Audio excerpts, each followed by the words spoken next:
Good morning students. आज हम class 7th की बुक साइंस का first chapter nutrition in plant पढ़ेंगे, जिसका मतलब पौधों में पोषण है। देखो स्टूडेंट्स, हम क्लास 6 में भी पढ़ चुके हैं कि सभी जीवों को जीवित रहने के लिए फूड की सबसे अधिक आवश्यकता होती है और फूड से सभी जीवों को न्यूट्रिएंट्स मिलता है या पोषण मिलता है, जिससे वे जीवित रहते हैं। तो न्यूट्रिएंट्स के बारे में हम पहले भी पढ़ चुके हैं और अब भी हम उसका रिवीजन करेंगे।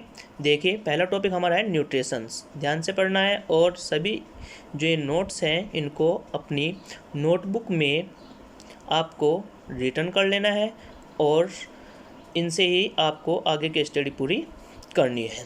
देखिए, nutrition it is the mode of taking food by an organism and it's utilisations by the body, यानी कि वे लिविंग ऑर्गेनिज्म जो भोजन को ग्रहण करते हैं और उसे अपनी बॉडी में उसका उपयोग करते हैं, यानी कि फूड का उपयोग करते हैं, उसे न्यूट्रिशन कहते हैं।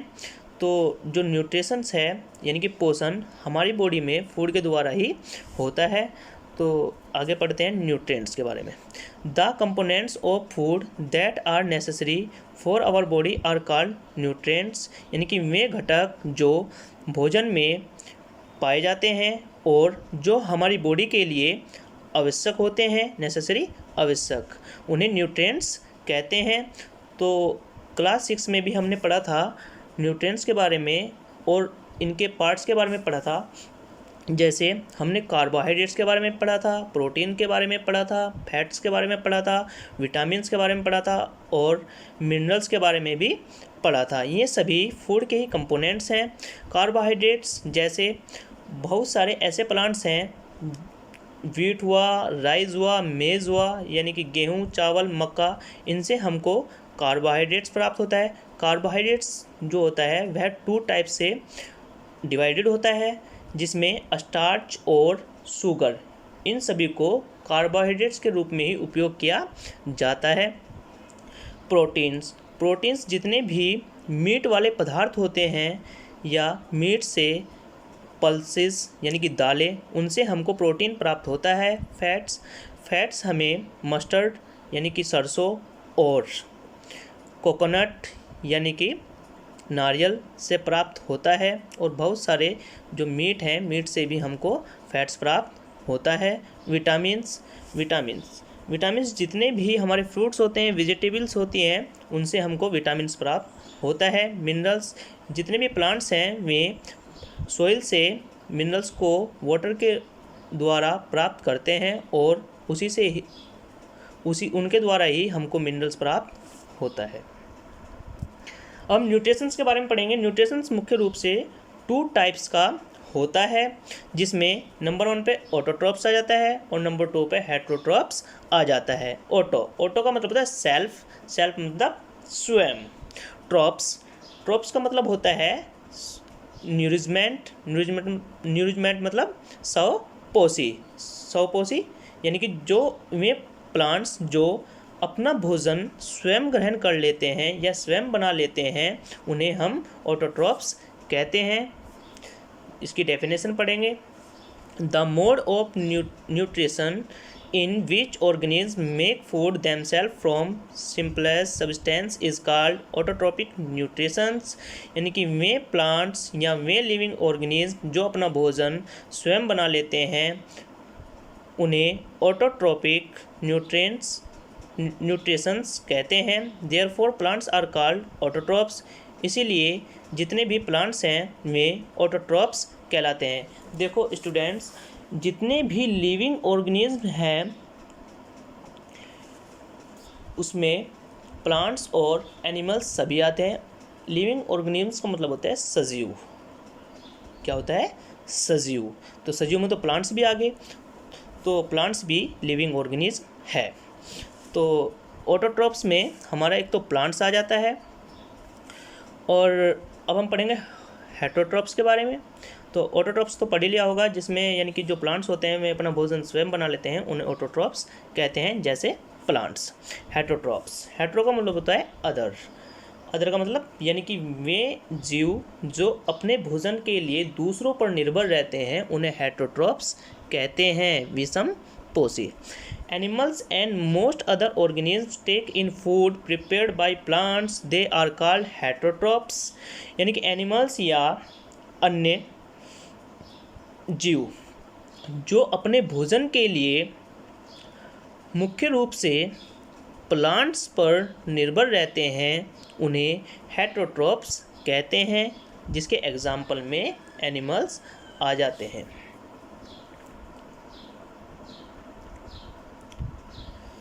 स्टूडेंट्स, अब हम फोटोसिंथेसिस के बारे में पढ़ेंगे। फोटोसिंथेसिस का मतलब होता है प्रकाश संश्लेषण। फोटो का मतलब होता है लाइट यानी कि प्रकाश से, और सिंथेसिस का मतलब होता है संश्लेषण या तैयार करना, यानी कि पौधों का स्वयं ही अपना भोजन तैयार करना क्या कहलाता है, फोटोसिंथेसिस। फोटोसिंथेसिस सभी प्लांट्स के लिए बहुत इम्पोर्टेंट है, इसके बारे में पढ़ा जाएगा। देखो हम पहले भी बता चुके हैं कि जितने भी प्लांट्स हैं उन्हें सूर्य का जो प्रकाश है उसकी सबसे अधिक आवश्यकता होती है अपना भोजन बनाने के लिए।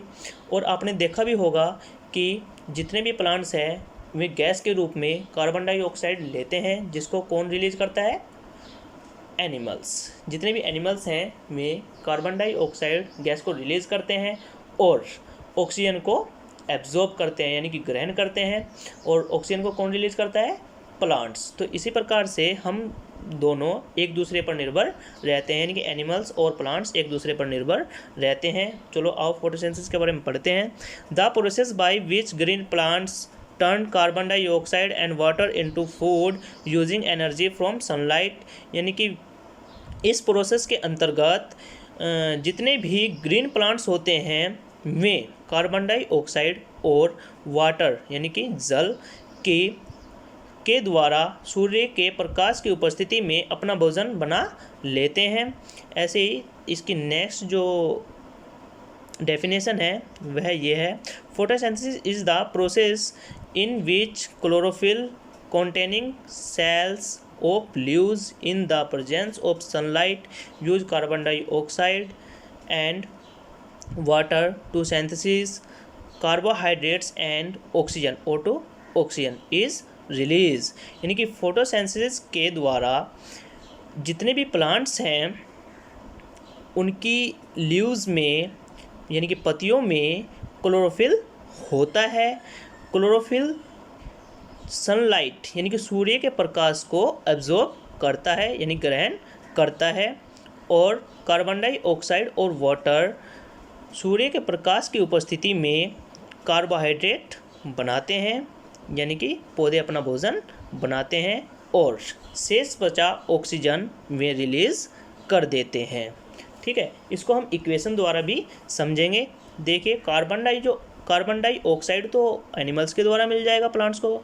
आपको पता ही है कि जो हमारा इन्वायरमेंट है इसमें बहुत सारी गैसेस हैं जिसके बारे में हम 6th क्लास में पढ़ चुके हैं, जिसमें से सबसे अधिक जो गैस है 70% वह नाइट्रोजन है, और उसके बाद ऑक्सीजन 21%, और 1% में सभी गैसें आ जाती हैं जिसमें कार्बन डाइऑक्साइड, मीथेन्स या आर्गन्स जितनी भी गैसें होती हैं वो इसी में ही आ जाती हैं। तो अब हम इसको आगे देखेंगे। कार्बन डाइऑक्साइड प्लांट्स अपनी लीफ के द्वारा लेते हैं, वो आगे प्रोसेस में हम पढ़ेंगे, जिसमें स्टोमेटा होता है यानी छोटे छोटे छिद्र होते हैं लीफ में, जिसके द्वारा वह कार्बन डाइऑक्साइड को ग्रहण करता है। और वाटर प्लांट्स रूट के द्वारा ग्रहण करते हैं, इसको भी आगे पढ़ा जाएगा कि कैसे जो प्लांट्स हैं वह रूट के द्वारा वाटर को ग्रहण करते हैं। और सनलाइट तो आप जानते होंगे कि जो सूर्य का प्रकाश है वह पूरी अर्थ पर पड़ता है। और आगे देखिए, कार्बन डाइऑक्साइड और वाटर के द्वारा सूर्य की उपस्थिति में प्लांट्स कार्बोहाइड्रेट्स बनाते हैं और ऑक्सीजन को रिलीज कर देते हैं। तो इस इक्वेशंस के द्वारा भी आप फोटोसिंथेसिस को बता सकते हो। आगे हम इसको डायग्राम की मदद से पढ़ेंगे। देखो स्टूडेंट्स, अब आपको सन दिख रहा होगा, फिर नीचे प्लांट्स दिख रहा होगा और साइड में एक स्टोमा दिख रहा होगा और ऊपर सेक्शंस ऑफ लीफ यानी कि TS section transfer sections, leaf का ट्रांसफर सेक्शन दिख रहा होगा। तो डायग्राम के द्वारा समझते हैं। देखिए कोई प्लांट्स है, आप लोग देखते होंगे कि प्लांट्स एक स्थान पर ही खड़ा रहता है, ना तो भोजन के लिए साइड दूसरी साइड जाता है और ना ही किसी और जाता है। तो उसमें देखिए ध्यान से, जितने भी प्लांट्स हैं वे रूट के द्वारा वाटर को एब्जॉर्ब करते हैं, जिसको हमने एरो के द्वारा आपको दिखा रखा है, जिसमें जो रूट्स हैं वे वाटर को ऊपर लेके जा रही हैं और सभी पत्तियों में यानी कि लीव्स में वाटर को पहुंचा रही है। तो जो लीव्स है, लीव्स ही प्लांट्स का मुख्य भाग होता है जिसमें फूड बनता है। तो लीव्स में वाटर चला जाता है। उसके बाद आप जो लीव्स है, लीव्स की सरफेस पर छोटे छोटे छिद्र होते हैं, माइक्रोस्कोपिक पोर्स होते हैं, छिद्र होते हैं, जिसको केवल माइक्रोस्कोप के द्वारा ही देखा जा सकता है। वे पोर्स कार्बन डाइऑक्साइड और ऑक्सीजन दोनों गैसों को का आदान प्रदान करती है, जिसमें जो ये पोर्स हैं वे स्टोमेटा के द्वारा, स्टोमेटा की स्ट्रक्चर आपको साइड में दिख रही होगी। स्टोमेटा में जो बीच का छिद्र है वो आपको दिख रहा होगा, इसको स्टोमेटल ओपनिंग बोलते हैं, जिसके द्वारा जो गैस है, गैसों का जो आदान प्रदान है वह इसी छिद्र के द्वारा होता है। और इसके साइडों में आपको गार्ड सेल दिख रही होगी। गार्ड सेल्स का जो कार्य है वह स्टोमेटा को बंद करने का और खोलने का है।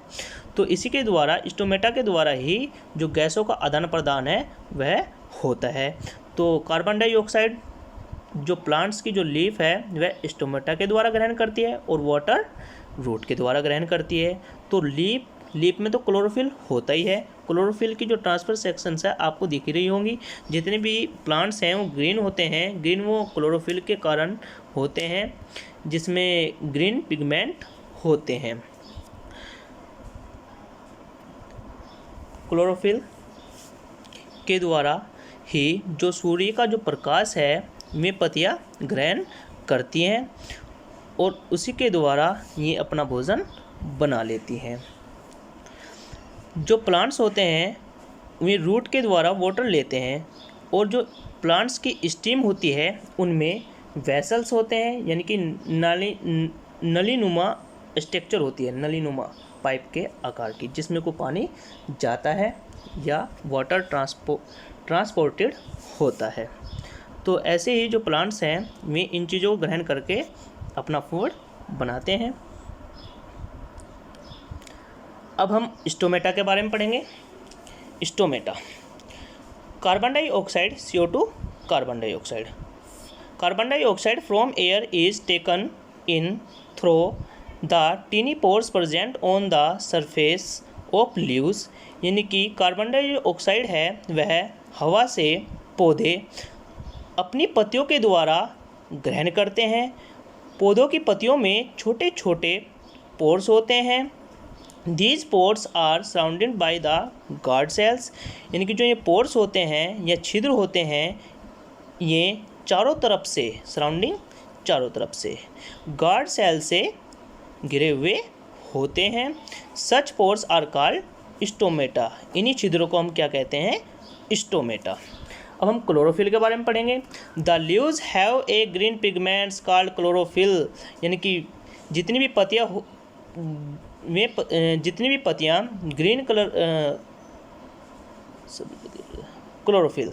The leaves have a green pigments called chlorophyll, पत्तियों में पाए जाने वाला हरे रंग का पिगमेंट या रंजक क्लोरोफिल कहलाता है, यानी ग्रीन पिगमेंट क्लोरोफिल कहलाता है। It help leaves to capture the energy of the sunlight, यह सूर्य से आने वाली ऊर्जा को कैप्चर यानी कि ग्रहण करने में पत्तियों की मदद करता है। This energy is use to synthesis का मतलब होता है प्रिपेयर तैयार करना। Food from carbon dioxide and water. यह एनर्जी वाटर और कार्बन डाइऑक्साइड के द्वारा पौधे को भोजन बनाने में मदद करती है। अब आगे कुछ इम्पोर्टेंट चीज़ें पढ़ेंगे, जैसे अब नोट में लिख रखा है carbohydrates get converted into starch, और जो कार्बोहाइड्रेट्स है वह स्टार्च में बदल जाता है जिसको सभी एनिमल्स ग्रहण करते हैं। स्टार्च जैसे व्हीट हुआ, मेज़ हुआ, राइस हुआ, तो ये सभी जितने भी हम ग्रेन्स प्राप्त करते हैं अपने फूड के रूप में, वे सभी हमें स्टार्च के रूप में प्राप्त होते हैं। We saw many time deep red, brown and violet leaves. आपने अलग अलग समय पे अलग अलग जगह बहुत सारे अन्य प्लांट्स भी देखे होंगे जिनका कलर रेड, ब्राउन यानी कि लाल, भूरा, ब्राउन भूरा, और वॉयलेट नारंगी होता है, जिनकी पत्तियाँ नारंगी या रेड या ब्राउन होती है। तो बच्चों, आपने भी अपने आसपास बहुत सारे प्लांट्स को देखा होगा जिनकी पत्तियाँ किसी की वॉयलेट्स है, किसी की ब्राउन है, किसी की रेड है। तो वो किस कारण होती है? क्या हम कह सकते हैं कि इसमें क्लोरोफिल है या नहीं है? तो इस चीज़ को देखने के लिए हम देखेंगे। तो इन प्लांट्स में भी These leaves have also contain chlorophyll, इन पत्तियों में भी क्लोरोफिल होता है। But other pigments mask the green color, लेकिन जो अन्य पिगमेंट हैं यानी कि अन्य रंजक है, कोई भी कलर का हो, चाहे ब्राउन कलर का हो, चाहे रेड कलर का हो या वॉयलेट कलर का हो, वे ग्रीन कलर को के ऊपर मास्क बना लेते हैं यानी कि उसे घेर लेते हैं। मास्क मतलब जैसे आप कोई भी मास्क लगा लेते हो तो आपका चेहरा नहीं दिखता है, तो इसी तरह से ये लीव्स के ऊपर एक लेयर बना लेते हैं तो वह कलर उसके ऊपर बन जाता है। तो इसी प्रकार से हम कह सकते हैं कि प्लांट्स की लीव्स का कोई भी कलर हो लेकिन उसमें क्लोरोफिल होता है, केवल अन्य पिगमेंट्स के मास्क के द्वारा वह अन्य कलर में बदल जाती है। अगला टॉपिक है हमारा synthesis of plant food other than carbohydrates. Carbohydrates के द्वारा जो प्लांट्स हैं वे अन्य चीज़ों को कैसे ग्रहण करते हैं उसके बारे में पढ़ा जाएगा। कार्बोहाइड्रेट्स, स्टार्च जिसको ग्लूकोज के रूप में भी बोला जाता है, जिसका फॉर्मूला होता है C6H12O6, जिसमें अलग अलग एलिमेंट्स होते हैं carbon, hydrogen, oxygen, C4 carbon, H4 hydrogen और O4 oxygen. These are used to synthesize proteins and fats.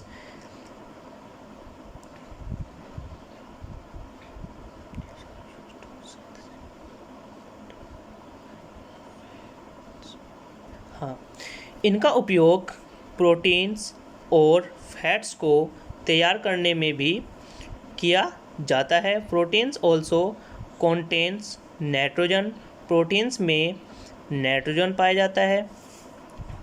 Plants get nitrogen by nitrogen fixations, जितने भी प्लांट्स हैं वे नाइट्रोजन फिक्शंस के द्वारा नाइट्रोजन को ग्रहण करते हैं। अब आपको बताया जाएगा कि जो प्लांट्स हैं वे नाइट्रोजन को कैसे ग्रहण करते हैं, किस रूप में नाइट्रोजन को ग्रहण किया जा सकता है, तो वो बताया जाएगा। देखिए, bacteria has certain by soil that convert gases nitrogen into a usable from and release it into the soil, plant absorb it with water. कुछ बैक्टीरिया नाइट्रोजन गैस को सॉइल में पहुंचा देते हैं और प्लांट्स उसको वाटर के द्वारा ग्रहण कर लेता है। तो एक ऐसा बैक्टीरिया है जिसका नाम राइजोबियम है, जिसके बारे में हम आगे चर्चा करेंगे। वह जितने भी पल्सेस यानी कि जितने भी दालों वाले प्लांट्स होते हैं उनकी जड़ों में पाया जाता है और वहीं से उन सभी प्लांट्स को नाइट्रोजन ग्रहण कराने का में मदद करता है। अब अगला टॉपिक हमारा, ये सभी जो टॉपिक हम पढ़ रहे हैं ये आपकी बुक्स में भी हैं, आप अपनी बुक्स में इन टॉपिक को देख सकते हैं।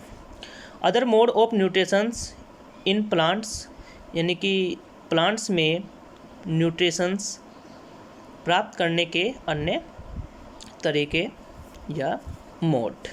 बहुत सारे जो प्लांट्स हैं वे अन्य तरीकों के द्वारा भी न्यूट्रिएंट्स प्राप्त करते हैं, देखते हैं। Some plants use heterotrophic mode of nutrition. कुछ प्लांट्स हेटरोट्रोपिक मोड का उपयोग करते हैं न्यूट्रिशन प्राप्त करने के लिए। हेटरोट्रोपिक यानी कि विषमपोषी, दूसरों पर निर्भर रहना। जैसे एक प्लांट है कैस्कटा या अमरबेल, absorb nutrients from host plant. Host का मतलब होता है जिसके ऊपर कोई प्लांट या जिसके ऊपर कोई भी जीव रहता है। होस्ट जैसे बफेलो की बॉडी पे कई बार बहुत सारी चींटियों को देखा जाता है या पिस्सू को देखा जाता है, तो वे बफेलो पर रहती हैं, तो बफेलो उनका होस्ट हुआ। तो देखिए कैस्कुटा या अमरबेल दूसरे प्लांट्स पर रहकर अपना पोषण यानी कि न्यूट्रिशन प्राप्त करता है। Cuscuta is called the parasite. Cuscuta parasite कहलाता है। पैरासाइट मतलब परजीवी। हम पैरासाइट के बारे में पढ़ लेते हैं कि पैरासाइट होता क्या है। Parasite organism that lives in on other body and get nourishment from his body. Parasite यानी कि ऑर्गेनिज्म में जीव जो अन्य जीव की बॉडी पर रहते हैं और अन्य जीव की बॉडी से ही न्यूट्रिशन प्राप्त करते हैं, पैरासाइट कहलाते हैं। अब अदर मोड ऑफ न्यूट्रिशन में एक अन्य प्लांट्स भी आता है जिसको डायग्राम से भी दर्शाया गया है। Insectivorous plants. Insectivorous plants. Insectivorous plants में पिचर प्लांट्स आता है। तो देखिए इसे, insectivorous plants are insect eating plants. यानी कि इंसेक्टिवोरियस प्लांट्स ऐसे प्लांट्स को कहते हैं जो इंसेक्ट्स को खा जाता है या ईट कर जाता है, जिसमें एक आ जाता है पिचर प्लांट। पिचर प्लांट के बारे में देखिए, पिचर प्लांट्स की जो लीफ है वह कुछ समय बाद एक पिचर यानी घड़े को बोलते हैं, एक पिचर नुमा स्ट्रक्चर बना लेती है। जो लीव है, लीव की जो सबसे ऊपर वाले भाग होता है, पार्ट होता है, जिसको एपेक्स बोलते हैं, वह लीड यानी कि एक ढक्कन का कार्य करता है। लीड मतलब ढक्कन।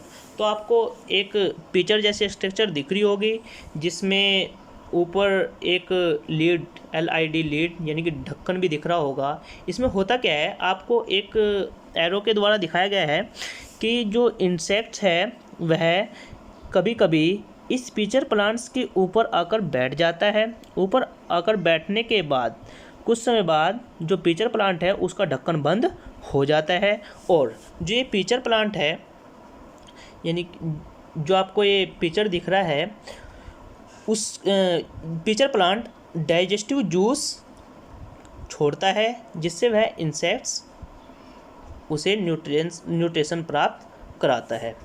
ठीक है, उसके द्वारा जो पिचर प्लांट है अपना न्यूट्रिशन प्राप्त करता है। तो ये पिचर प्लांट की बात हो गई।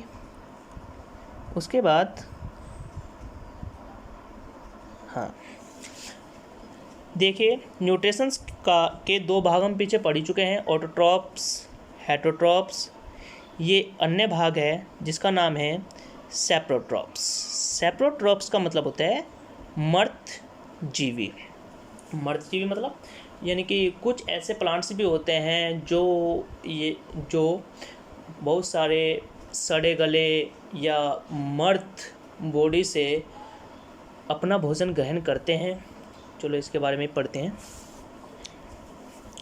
The mode of nutrition in which organisms take in nutrients in solutions from dead and decaying matter is called saprotrophic nutrition. कुछ अन्य जीव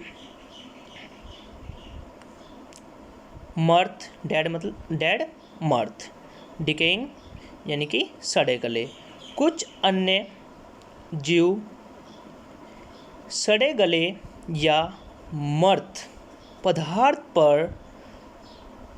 पदार्थ के द्वारा अपना भोजन ग्रहण करते हैं या न्यूट्रिशन ग्रहण करते हैं, जिनको सेप्रोट्रोपिक न्यूट्रिशन कहते हैं। Such organism with saprotrophic nutritions mode of nutrients are called saprotrophs. ऐसे जीव जो दूसरे जीवों से अपना भोजन ग्रहण करते हैं या सेप्रोट्रोपिक न्यूट्रिशंस से न्यूट्रिशन ग्रहण करते हैं, सेप्रोट्रोप्स कहलाते हैं। जिसके एग्जाम्पल में आ जाता है फंगी या फंजाई। देखो इसकी अलग अलग प्रोनाउंस हैं, कुछ इसको फंगी बोलते हैं, कुछ इसको फंजाई बोलते हैं, तो आप दोनों में से कुछ भी बोल सकते हो। दूसरा आ जाता है मशरूम। आपने देखा होगा कि मशरूम को उगने के लिए फोटोसिंथेसिस की आवश्यकता नहीं होती। आपके क्षेत्र में कुछ फैक्ट्रियाज हैं, आप लोग उनमें देखते होंगे कि जो फैक्ट्री है, फैक्ट्री के अंदर ही मशरूम को उगाया जाता है, जिसे फोटोसिंथेसिस की ज़रूरत नहीं होती है, जिसमें जो मशरूम है वह डेड और डिसेइंग मैटर से ही अपना फूड ग्रहण करती है। अन्य है umbrella like pitches on would, यानी कि आपने बहुत सारी लकड़ियों पे अम्ब्रेला लाइक स्ट्रक्चर यानी कि छतरी नुमा स्ट्रक्चर देखी होगी, जो कि बिल्कुल सेम मशरूम जैसी ही होती है, जिसको आप सांप की छतरी बोल देते हो। हाँ, तो इसमें आपने अम्ब्रेला लाइक स्ट्रक्चर देखी होगी, तो ये वुड पे उग जाती है। आगे देखिए, cottons like thread spread on the piece of bread. आपने देखा होगा कि कभी कभी हम अपने घर में ब्रेड रख देते हैं, जो लंबे समय तक रखा हुआ ब्रेड होता है, तो उस पर एक फुई सी आ जाती है। फुई यानी कि धागेनुमा स्ट्रक्चर या फुई सी आ जाती है, ठीक है, वह भी सेप्रोट्रोप्स का ही भाग है। आगे देखिए, they secrete digestive juice on the dead and decaying matter and convert into solutions, यानी कि जो ये सेप्रोट्रोप्स होते हैं वे किसी भी पदार्थ पर होते हैं, या डेड एंड डिसेइंग मैटर हो या किसी भी पदार्थ पर होते हैं, वे वहाँ अपना डाइजेस्टिव जूस छोड़ देते हैं, और जो डाइजेस्टिव जूस है वह सॉल्यूशन में कन्वर्ट हो जाता है, जिसको आपको एक इक्वेशन के द्वारा समझाया जाएगा। डेड एंड डिकेइंग मैटर के ऊपर सेप्रोट्रोप्स अपना डाइजेस्टिव जूस छोड़ देते हैं, जो बाद में सॉल्यूशन में बदल जाता है, और उसी सॉल्यूशन से ये सेप्रोट्रोप्स यानी कि मर्तजीवी यानी मरे हुए जीवों से अपना भोजन ग्रहण करना, ऐसे जीव जो मरे हुए जीवों से अपना भोजन ग्रहण करते हैं उन्हें मर्तजीवी कहते हैं या सेप्रोट्रोप्स कहते हैं। तो उसी सॉल्यूशन से सेप्रोट्रोप्स जितने भी होते हैं वे अपना भोजन ग्रहण करते हैं।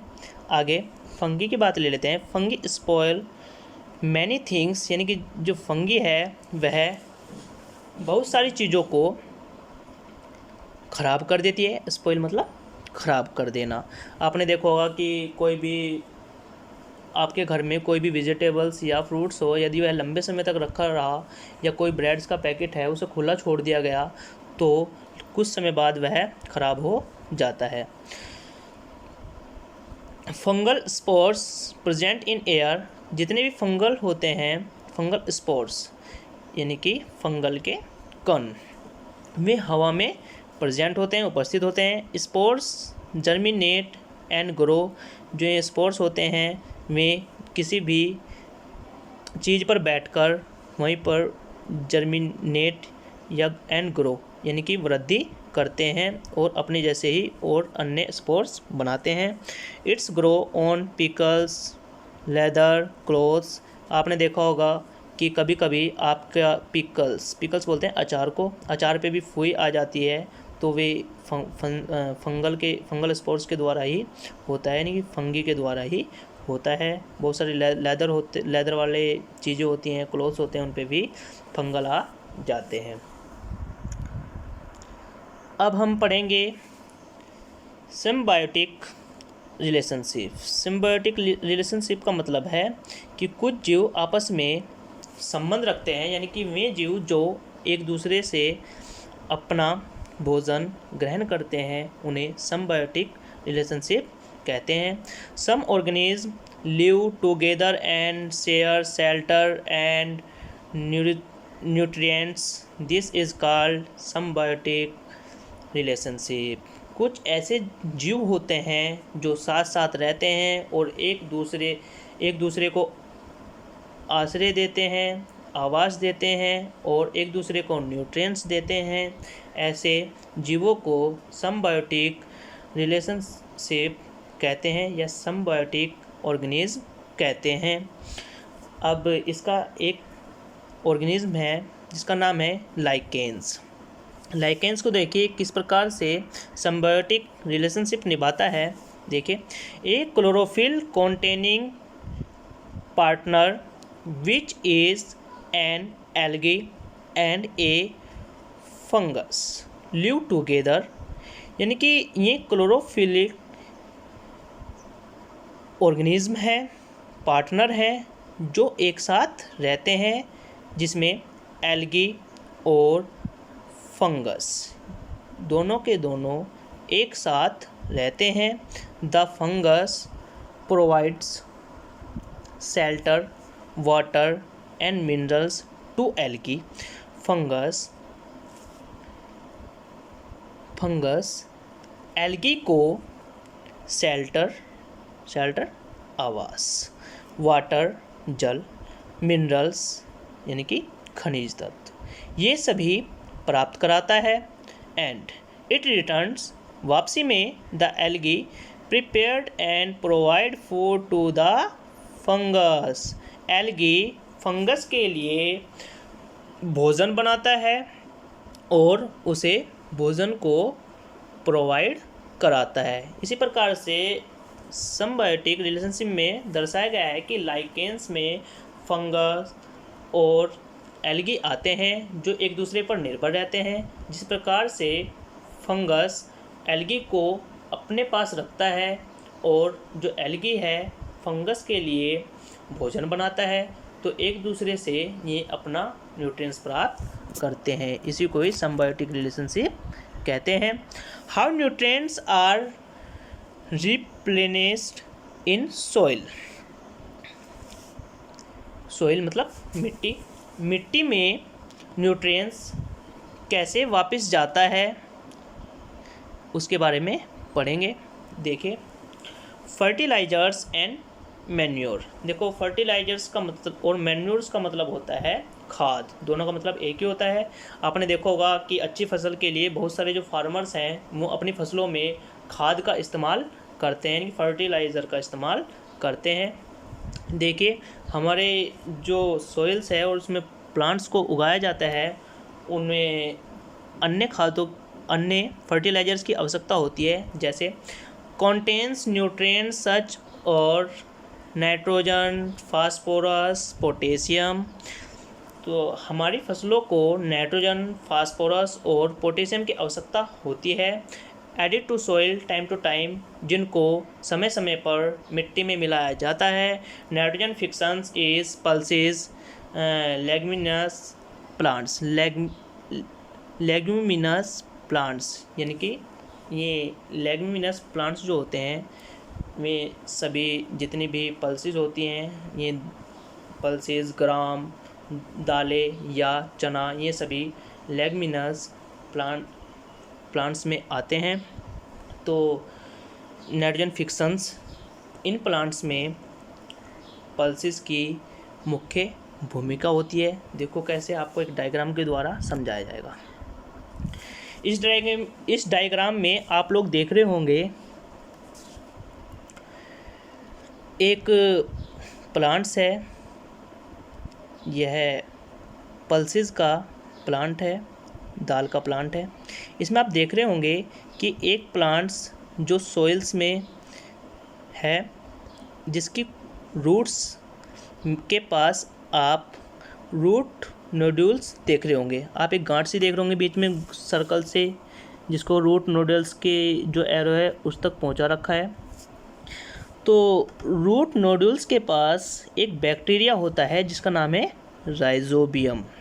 यह राइजोबियम इन्वायरमेंट से नाइट्रोजन को ग्रहण करता है और उसे वाटर में मिला देता है, और वाटर रूट के द्वारा प्लांट ग्रहण कर लेता है।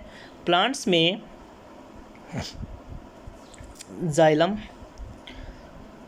टिश्यू होता है जो वाटर को वेसल्स के द्वारा सभी प्लांट्स की लीव्स में पहुंचाने का कार्य करता है। तो इसी प्रकार से जो नाइट्रोजन का फिक्शंस है वह राइजोबियम बैक्टीरिया के द्वारा होता है और सभी प्लांट्स को नाइट्रोजन प्राप्त होती है।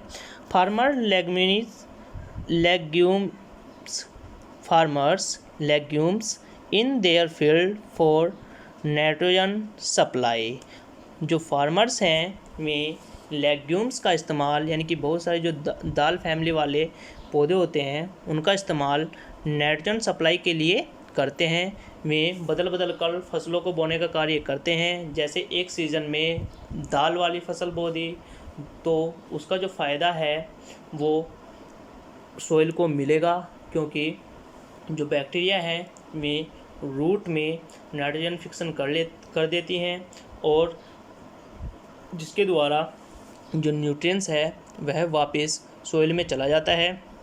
प्लांट्स को ऊपर से काट लिया जाता है और जो रूट है वह फर्टिलाइज़र का कार्य सोइल में करती है। तो इसी प्रकार से जो राइजोबियम बैक्टीरिया है वह मुख्य भूमिका निभाता है प्लांट्स में नाइट्रोजन फिक्शंस में। ये आप हायर क्लास में भी पढ़ोगे। अब हम इसके एक्सरसाइज देख लेते हैं जो आपकी बुक में दी हुई है। तो एक्सरसाइज में वैसे तो हमने पूरा चैप्टर पढ़ लिया है, आपको इसे अपनी नोटबुक में भी रिटर्न करना है। देखिए पहला question, why do organism need to take food. सभी जीवों को भोजन की आवश्यकता क्यों होती है, फूड की आवश्यकता क्यों होती है। तो इसमें सिंपल क्वेश्चन दे रखा है, ये आपको करना भी है। All living organisms required food to survive. सभी जीवों को जीवित रहने के लिए, यानी कि जीवन यापन करने के लिए, सर्वाइव मतलब जीवन यापन करना, जीवन यापन करने के लिए फूड की आवश्यकता होती है। It gives them energy to perform various activity. अनेक एक्टिविटी में न्यूट्रिशंस नहीं, it gives them energy to perform various activity, यानी कि भोजन से प्राप्त एनर्जी अनेक एक्टिविटी करने में इनकी मदद करती है। All activities such as playing, running, walking, studying etcetera. कुछ ऐसी एक्टिविटी हैं जैसे खेलना, प्लेइंग खेलना, रनिंग भागना, वॉकिंग टहलना, स्टडिंग पढ़ना। इन सभी एक्टिविटी के लिए हमें एनर्जी की आवश्यकता होती है। The various components presents in our food such as carbohydrates, proteins, fat, vitamins and minerals provide energy to our body. तो बहुत सारे ऐसे घटक हैं, यानी कंपोनेंट्स हैं फूड में होते हैं जो जैसे कार्बोहाइड्रेट्स, प्रोटीन्स, फैट्स, विटामिन्स और मिनरल्स, जिनसे हमको एनर्जी मिलती है। These are also importants for growth and development of the body, यानी कि ये हमारी बॉडी में वृद्धि और विकास करने में, डेवलपमेंट मतलब विकास, ग्रोथ मतलब वृद्धि, सबसे महत्वपूर्ण होते हैं। तो ये क्वेश्चन है, ये आपको करना है। सेकंड क्वेश्चन है आपका, different between A parasite and saprotrophs. तो पैरासाइट और सेप्रोट्रॉप्स हम पीछे पढ़ ही चुके हैं बच्चों, ये हमने पीछे पढ़ ही लिया है, तो इसको करने की आवश्यकता नहीं है। How would you test the presence of starch in leaves, ये एक एक्सपेरिमेंट है, इसके बारे में हम देखेंगे। देखिए इसका मतलब क्या होता है, how would you test the presence of starch in leaves. आप कैसे टेस्ट कर सकते हैं कि पत्तियों में स्टार्च होता है, इसको एक टेस्ट करने का तरीका है, आप अपने घर पे भी करके देख सकते हैं। देखिए experiment to test the presence of starch in leaves, किस प्रकार से टेस्ट किया जा सकता है कि पत्तियों में स्टार्च होता है। अब आपको ध्यान से पढ़ना है। Take 2 healthy green potted plant of the same type, एक जैसे 2 गमले ले लीजिए जिनमें सेम टाइप के प्लांट्स हों, यानी कि आपको 2 ऐसे गमले लेने हैं जिसमें सेम टाइप के प्लांट हो या एक जैसे ही पौधे हों। Keep 1 potted plants in a dark room for 1 or 2 days in order to remove all the starch from the leaves। इनमें से एक गमले को एक बंद कमरे में, यानी कि डार्क रूम, बंद कमरा जहाँ पर अंधेरा हो, सूर्य का प्रकाश ना पहुँचता हो, वहाँ पर रख दीजिए।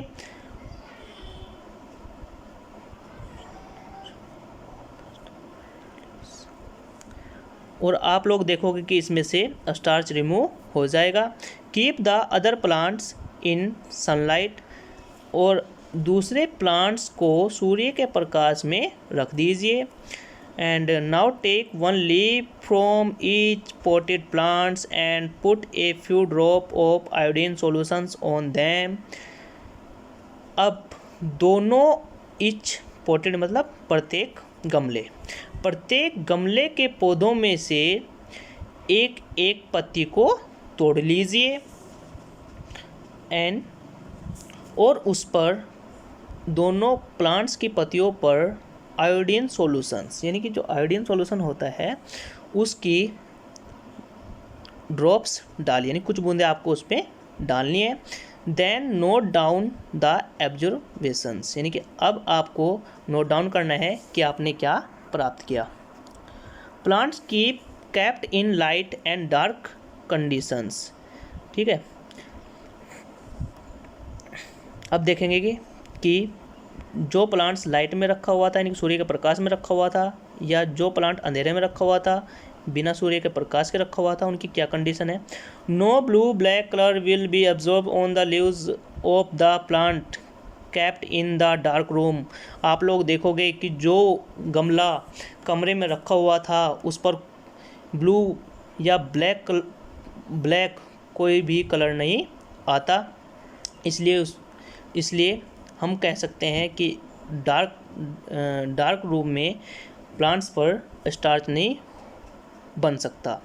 This indicate the absence of starch, यानी कि यह है ब्लू और ब्लैक कलर ना आना, यह दर्शाता है कि प्लांट्स में स्टार्च नहीं है। Blue black colour will be absorb on the leaves on the plant kept in sunlight. जो गमला हमने सनलाइट में रखा था उसकी लीफ में जब आयोडीन सॉल्यूशन डाला जाता है तो वह ब्लू एंड ब्लैक कलर में बदल जाती है।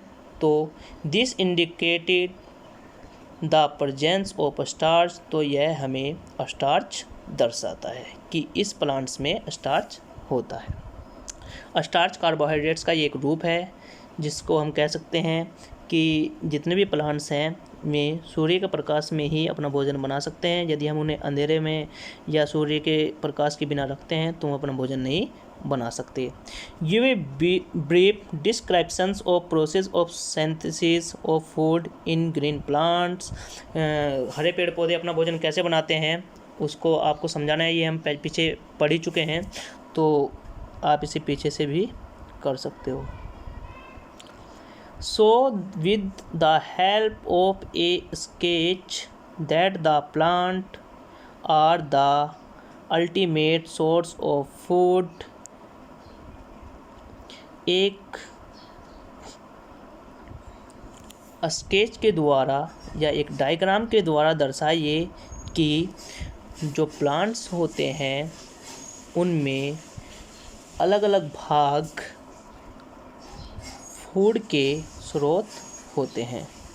तो ये डायग्राम है, आप इसको बना लेना, जिसमें दर्शाया गया है कि कौन से प्लांट से, यानी कि प्लांट किस प्रकार से ऑक्सीजन रिलीज़ कर रहा है, कार्बन डाइऑक्साइड ग्रहण कर रहा है, और किस स्थान पर क्लोरोफिल होता है, और किस प्रकार से वह अपना भोजन बना रहा है, या ग्लूकोज यानी कि भोजन, जो जितने भी प्लांट्स हैं वे ग्लूकोज के रूप में ही अपना भोजन प्राप्त करते हैं।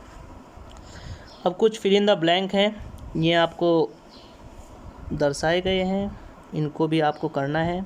जैसे पहला फिल इन द ब्लैंक है, green plant are called blank since they synthesis their over food, यानी कि वे प्लांट जो अपना भोजन स्वयं बना लेते हैं वो क्या कहलाते हैं, हम पीछे पढ़ चुके हैं, ऑटोट्रॉप्स। क्या कहलाते हैं, autotrophs. The food synthesis by the plants is stored as, यानी कि जो प्लांट्स हैं वो भोजन को किस प्रकार से स्टोर करते हैं, उस विधि किस रूप में स्टोर करते हैं, उसको हम क्या बोलते हैं, स्टार्च। पीछे भी हम पढ़ चुके हैं कि कार्बोहाइड्रेट स्टार्च में कन्वर्ट हो जाता है। In photosynthesis solar energy is captured by the pigment called, यानी कि प्रकाश संश्लेषण में जो पिगमेंट एनर्जी को कैप्चर करते हैं या ग्रहण करते हैं उन्हें हम क्या बोलते हैं, क्लोरोफिल। क्या बोलते हैं, क्लोरोफिल। तो हमने बताया था पहले ही कि जो क्लोरोफिल है वह सनलाइट को ग्रहण करने में मदद करती है। During photosynthesis plant take in blank and release blank, photosynthesis की उपस्थिति में पौधे क्या लेते हैं और क्या छोड़ते हैं। तो कौन सी गैस छोड़ते हैं भाई, ऑक्सीजन छोड़ते हैं, और ग्रहण कौन सी करते हैं, टेक मतलब ग्रहण करना, कार्बन डाइऑक्साइड। तो पहले फिल इन द ब्लैंक में कार्बन डाइऑक्साइड आ जाएगा और दूसरे फिल इन द ब्लैंक में ऑक्सीजन आ जाएगा। नेम द फ्लोइंग, आपको नेम देने हैं। A parasitic plants with yellow slender and tubular stem, एक ऐसे पैरासाइटिक प्लांट्स का नाम बताना है आपको जो येलो कलर का होता है, सिलेंडर होता है और टैम्बलर होता है। तो इसमें आप अपनी बुक में पिक्चर में भी देख सकते हो, जो पेज नंबर 5 पे है, आपको एक प्लांट में येलो कलर की बेल सी फैली हुई मिलेगी। तो क्या नाम है उसका, cuscuta. A plant that has both autotrophics and heterotrophics mode of nutrients, आपको एक ऐसे प्लांट्स का नाम बताना है जो दोनों प्रकार का न्यूट्रिएंट्स ग्रहण कर सकता है, ऑटोट्रोप्स भी और हेटरोट्रोप्स भी। यानी कि जब तक वह सिंपल पत्ती नुमा स्ट्रक्चर में होता है पिचर प्लांट्स, तब तक वह ऑटोट्रोप्स रहता है, और जब उसमें पिचर बन जाता है तब वह हेटरोट्रोप्स हो जाता है। तो उस प्लांट्स का नाम क्या है, pitcher plants. The pores through which leaves exchange gases, यानी कि उस पोर्स का नाम बताइए, उस छिद्र का नाम बताइए जो गैसों का आदान प्रदान यानी गैसों को एक्सचेंज करता है, उसका नाम है स्टोमेटा। अब आपका 8 क्वेश्चन है, टिक द करेक्ट आंसर, आपको सही आंसर पर टिक करना है। देखिए, अमरबेल इज़ एन एग्जाम्पल ऑफ, अमरबेल किस चीज़ का एग्जाम्पल है। तो आपने पढ़ा पीछे ये एक पैरासाइट है। क्या है, पैरासाइट। तो सेकंड वाला इसका सही है। उसके बाद सेकंड है the plant which traps and feed in insect is, यानी कि उस प्लांट्स का नाम बताइए जो इंसेक्ट्स को ट्रैप, यानी कि ट्रैप का मतलब होता है फंसाना या जाल में फंसा लेना या पकड़ना। तो जो इंसेक्ट्स को पकड़ लेता है और उससे अपना भोजन ग्रहण करता है उसको हम क्या बोलेंगे, पिचर प्लांट्स, यानी कि इसका थर्ड वाला सही है। अब कॉलम है जिसमें आपको मैच करना है। अब आपको इसके आंसर भी दे रखे हैं, तो मैच भी करते हैं। क्लोरोफिल, तो क्लोरोफिल कहाँ से होता है भाई? लीफ में होता है। कहाँ होता है? लीफ में। अब नाइट्रोजन, नाइट्रोजन में क्या आ जाएगा? नाइट्रोजन को कौन प्लांट्स तक पहुंचाता है? बैक्टीरिया पहुंचाता है। अमरबेल, अमरबेल क्या है? अमरबेल एक पैरासाइट है। अब एनिमल्स, एनिमल्स क्या होते हैं? हेटरोट्रॉप्स होते हैं, यानी कि जो दूसरों से अपना भोजन ग्रहण करते हैं। इंसेक्ट्स, इंसेक्ट्स क्या है? यानी कि इंसेक्ट्स को कौन खाता है? कौन खाता है? Pitcher plants. तो लास्ट वाले में पीचर प्लांट्स रहेगा। अब आपके ट्रू एंड फॉल्स हैं। ट्रू फॉल्स देखिए, carbon dioxide is release during photosynthesis.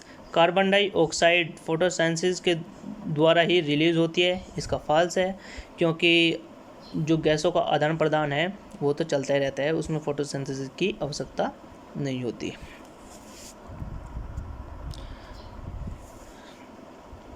Sorry, carbon dioxide is release during photosynthesis. Photosynthesis में प्लांट कार्बन डाइऑक्साइड को रिलीज करते हैं। तो क्या प्लांट कार्बन डाइऑक्साइड रिलीज करते हैं? नो, ऑक्सीजन रिलीज करते हैं। तो इसलिए यह फॉल्स है। Plants which synthesis their food themselves are called सेप्रोट्रोप्स।